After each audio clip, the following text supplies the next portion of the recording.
1971 সাল ছিল স্বাধীনতা অর্জনের যুদ্ধ, আর 2024 সাল ছিল স্বাধীনতা রক্ষার যুদ্ধ। 5ই আগস্ট, আজ থেকে ঠিক 1 বছর আগে 2024 সালের এই দিনে ফ্যাসিস্ট বাংলাদেশ ছেড়ে পালিয়েছে।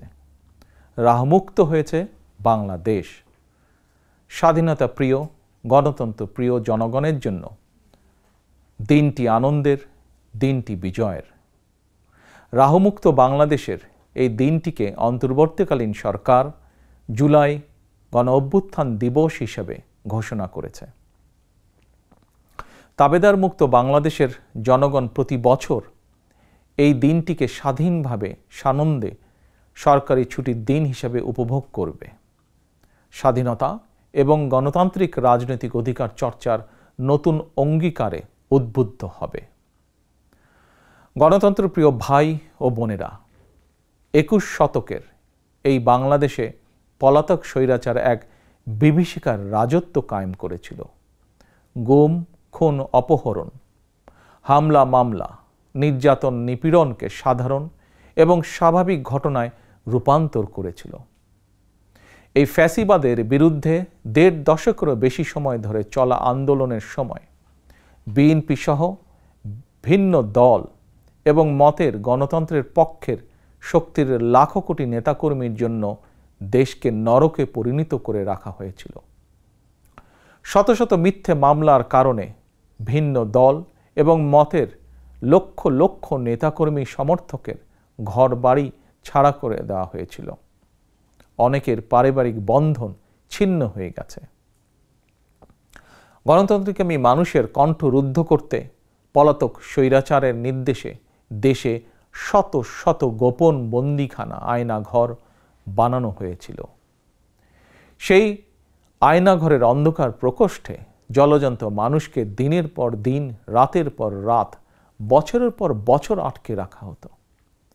অনেককে চিরতরে গায়েব করে দেওয়া হয়েছে। বিএনপির সাবেক এমপি ইলিয়াস আলী কিংবা কমিশনার চৌধুরী আলমের আজও খোঁজ মেলেনি। বিচার বিভাগ, নির্বাচন কমিশন সহ দেশের সকল সাংবিধানিক বিধিবদ্ধ প্রতিষ্ঠানকে অকার্যকর করে দেওয়া হয়েছিল।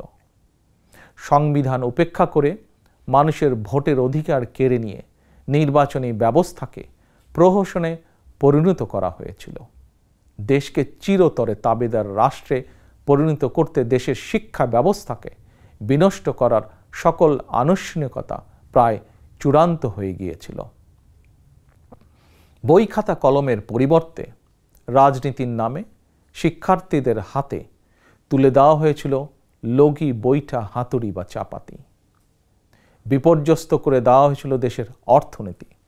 ব্যাংকগুলোকে দেউলিয়া করে ফেলা হয়েছিল। দেশ থেকে 28 লক্ষ কোটি টাকা পাচার করে বিদেশে পাঠিয়ে দেওয়া হয়েছিল। অন্যায়, অনিয়ম, অনাচার, দুরাচার, লুটপাট দৈনন্দিন চিত্র হয়ে উঠেছিল। দেশে প্রতিষ্ঠিত করা হয়েছিল ব্যক্তিতন্ত্র।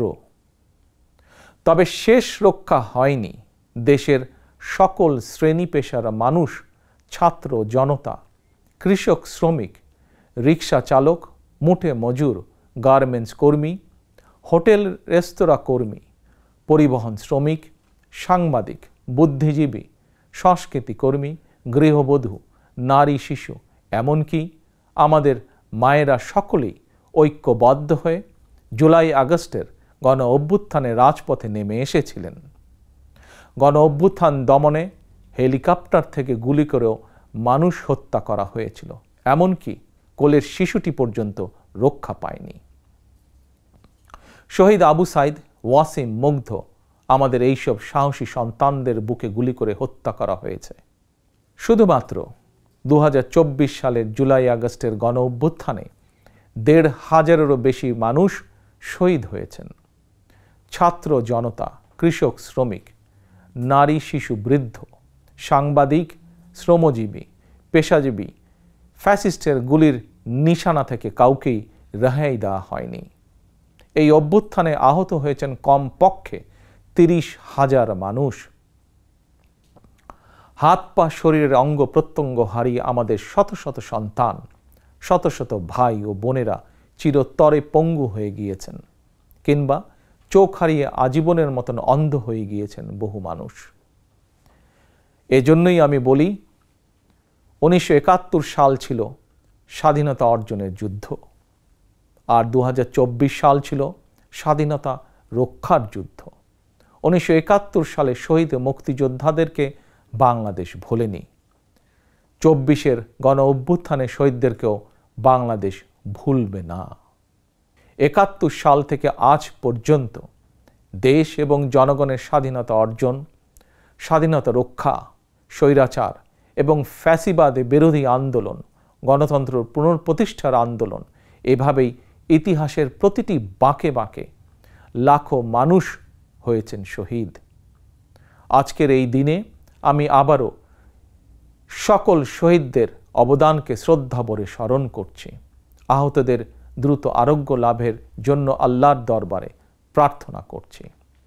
প্রিয় দেশবাসী, দেশ এবং জনগণের স্বাধীনতা এবং অধিকার প্রতিষ্ঠার জন্য নিজের জীবন বিলিয়ে দিয়ে শহীদগণ আমাদেরকে ঋণী করে গেছেন।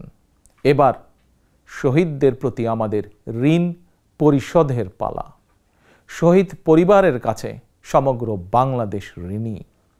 দেশে জনগণের রাজনৈতিক এবং অর্থনৈতিক ক্ষমতায়ন নিশ্চিত করে সাম্য, মানবিক মর্যাদা, সামাজিক সুবিচার প্রতিষ্ঠার মাধ্যমে একটি ইনসাফ ভিত্তিক গণতান্ত্রিক মানবিক বাংলাদেশ গঠনের মাধ্যমেই আমরা শহীদদের প্রতি ঋণ পরিশোধ করতে পারি।